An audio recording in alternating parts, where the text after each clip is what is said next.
গরুর চেয়ে ছোট, ছাগলের চেয়ে বড়, পবিত্র ভূমির মরুর এ দুম্বা পালন করে বর্তমানে আমাদের ফার্মে সফলতা পেয়েছি।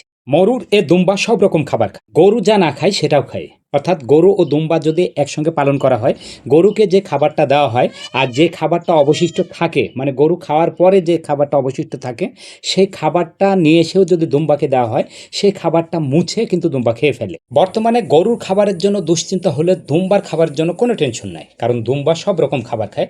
বর্তমানে আমাদের ফার্মে কাঁচা ঘাসের বড়ই অভাব, আর গরুকে কাঁচা ঘাসের পাশাপাশি কিছু খড় দিচ্ছি, আর গরু এই খড় তেমন একটা খাচ্ছে না। কিন্তু দুম্বার জন্য এটা আরও সহজ।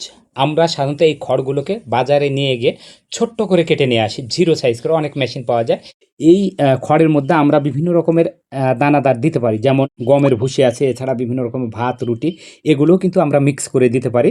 সেক্ষেত্রে আমরা যদি দুম্বার জন্য কখনো মেডিসিনও প্রয়োগ করার প্রয়োজন থাকে, যেমন কিছুদিন আগে আমরা মেডিসিন খাওয়ানোর জন্য একটা দুম্বাকে চেষ্টা করেছিলাম ইঞ্জেকশন সিরিঞ্জ দিয়ে, মানে গলার মধ্যে ইঞ্জেকশন সিরিঞ্জ দিয়ে আমি মেডিসিন খাওয়াতে গিয়ে একটা দুম্বা কিন্তু আমার কাছে অ্যাক্সিডেন্ট হয়েছিল, অর্থাৎ ওই দুম্বাটাকে জবাই করতে হয়েছিল গলার মধ্যে ওষুধ আটকে। এই ঘটনা কিন্তু আর হবে না, কারণ আমরা যে খড়টা খাওয়াচ্ছি, এই খড়ের মধ্যেই কিন্তু আমরা পানির সাথে মিক্স করে দিচ্ছি মেডিসিন বিভিন্ন সময়, আর এই মেডিসিনগুলো একসঙ্গে কিন্তু দুম্বা খেয়ে ফেলছে খাবারের সাথে। বাংলাদেশে বেশ চাহিদা সম্পন্ন এই দুম্বা পালন করতে গিয়ে আমি একটা সমস্যায় পড়েছি, সেটা হচ্ছে টিউমার। আমার এই বড় দুম্বাটার টিউমার হয়েছে ঠ্যাঙ্গের বেশ উপরে, অনেক বড় সাইজের টিউমার। আমি উপজেলা প্রাণী সম্পদ হাসপাতালের অফিসারের সাথে যোগাযোগ করেছি, ওনারা আমার এই দুম্বার টিউমারটা কেটে দিতে চেয়েছে। তার আগে বলেছে বালু গরম করে এখানে সেক দিতে, যার জন্য আমি সামান্য পরিমাণ বালু চুলায় গরম করে এটা একটা পাতলা কাপড় দিয়ে সুন্দরভাবে বেঁধে আমি দুম্বার পায়ের নিচে, মানে যেখানে টিউমার হয়েছে সেখানে আলতোভাবে সেক দিয়েছি। এটা দিনের মধ্যে 2বার করে দিচ্ছি, যাতে এটা নরম হয়, তুলতলা হয়। আর যখন ডাক্তারবাবু এসে এটা কেটে ফেলবে, তখন কিন্তু ভিতরে যে পয়জনগুলো থাকবে, পুঁজগুলো থাকবে, সেগুলো কিন্তু বেরিয়ে যাবে। যাই হোক, আমাদের সমন্বিত ফার্ম, আমাদের দুম্বার পাশাপাশি বিভিন্ন জাতের ফেন্সি মুরগি, এছাড়া গরু, ময়ূর এবং নার্সারির বিভিন্ন রকম ফুল ও ফলের গাছও আছে।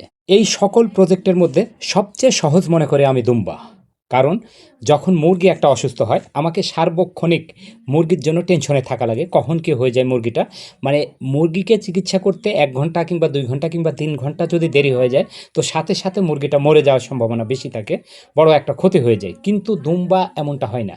যেমন দুম্বার এই টিউমারটাতে দেখছেন, এটা প্রায় 3 থেকে 4 মাস কিংবা 5 মাস আগে থেকে এটা আমরা লক্ষ্য করছি ধীরে ধীরে বড় হচ্ছে, কিন্তু এখন পর্যন্ত দুম্বাটার তেমন একটা ক্ষতি হয় না। এইরকম যদি মুরগি হতো, তাহলে মুরগি অনেক আগেই পটল তুলতো। মুরগি অনেক ক্রিটিক্যাল হলেও আমার মনে হয় দেখেই শান্তি, মানসিক একটা প্রশান্তি।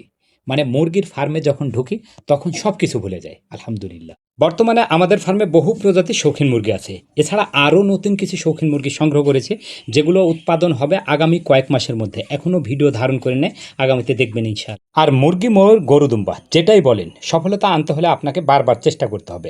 একবার হোঁচট খেলে বসে গেলে চলবে না। আমরা বিগত কয়েক বছর যাবৎ এই দুম্বা পালন করছি, আপনারা দেখেছেন। বর্তমানে আমরা এটার প্রতি সফল, আমরা ধৈর্য হারাই না। এছাড়া আমাদের ফার্মে ময়ূরও দেখছেন, আজকে 3 বছর হলো, এখন পর্যন্ত কোনো প্রোডাকশন হয় নাই। ইনশাল্লাহ বর্তমানে আমাদের ময়ূরগুলো ব্রিডিংরত অবস্থায় আছে, অল্প কয়েকদিনের মধ্যে ডিম পাড়বে আশা করা যায়। আলহামদুলিল্লাহ, সবাই দোয়া করবে।